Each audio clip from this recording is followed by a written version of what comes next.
It's Monday, the 30th of November 2020. Welcome to the Fear and Greed Business Headlines, the business news you need in just 5 minutes. I'm Sean Aylmer. Today's headlines. Canberra will take China to the World Trade Organization after Beijing bans Australian wine imports. That's our main story. Plus, Britain says it's days away from approving a vaccine for COVID-19. Economists upgrade growth forecasts ahead of official figures this week, and a new record for the sale of an Australian painting. Australia will appeal to the World Trade Organization about China, using the tariffs on barley as a pointy end of Canberra's bigger concern that local exporters and Australia in general is being discriminated against. It follows the Chinese Ministry of Commerce putting temporary anti-dumping measures on wine imports from Australia on Friday. The notice said Chinese producers had sustained substantial damage from the Australian imports, and tariffs of up to 200% would be placed on Australian winemakers. It further escalated the tension between Beijing and Canberra, with Agriculture Minister David Littleproud saying the decision was deeply disappointing and the government rejected any allegations of dumping. There are now bans or tariffs on lobster, beef, cotton, timber and barley, and delayed deliveries of coal. Trade Minister Simon Birmingham said China was undertaking a deliberate strategy of using trade sanctions to politically punish Australia. He said Australia is now actively discussing the option of taking China to the World Trade Organization over the tariffs on barley. And Prime Minister Scott Morrison addressed the New South Wales Liberal Party on Saturday and said the era of geopolitical certainty was over, and there were many challenges ahead for the country. The period of certainty between the fall of the Berlin Wall and the coronavirus pandemic had ended, Mr Morrison said, highlighting global competition and tensions and strains on the rules-based order.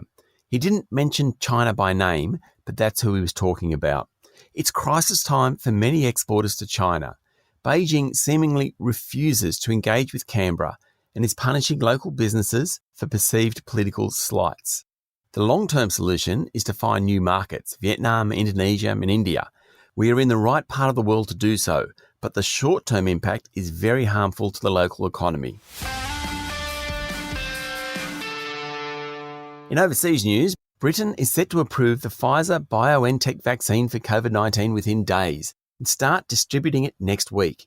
It will be the first Western country to approve a vaccine, assuming the UK's Medicines and Healthcare Products Regulatory Agency gives it the go-ahead.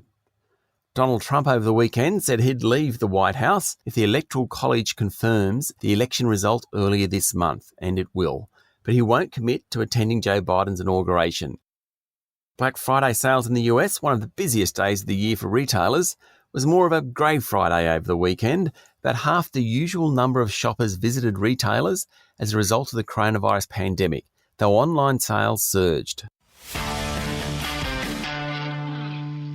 Locally, today brings to an end a spectacular month in equity markets. The election of Joe Biden as president of the US, COVID-19 vaccine breakthroughs, along with low interest rates and big spending by governments, have all underpinned a widespread rally. This month, Australian and US shares are up 11%. The biggest winners have been cyclical stocks like resources, industrials and financials.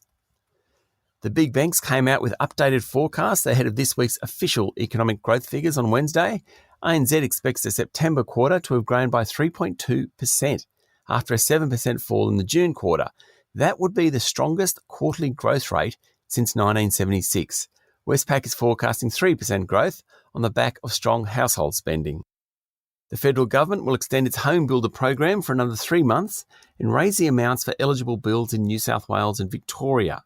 The program appears to have worked. New home sales are up and construction of homes has been strong. It's also a very good way to create jobs. South Australians are on alert after a man with COVID-19 breached home quarantine rules and went shopping across Adelaide.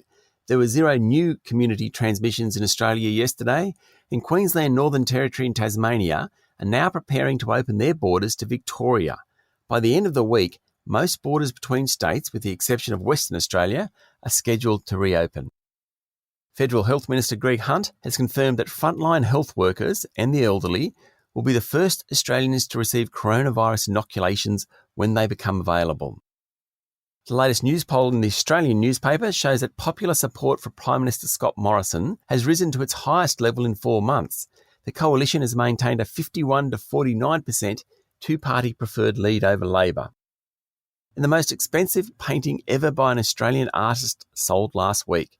A Brett Whiteley painting, Henri's Armchair, painted in the mid-1970s, went for $5 million. The buyer of the Whiteley painting was a family from Sydney's North Shore. That's the Fear and Greed business headlines for today. There's more on all of these stories in today's full Fear and Greed podcast, as well as an interview with ANZ senior economist Sherelle Murphy. I'm Sean Aylmer. Enjoy your day.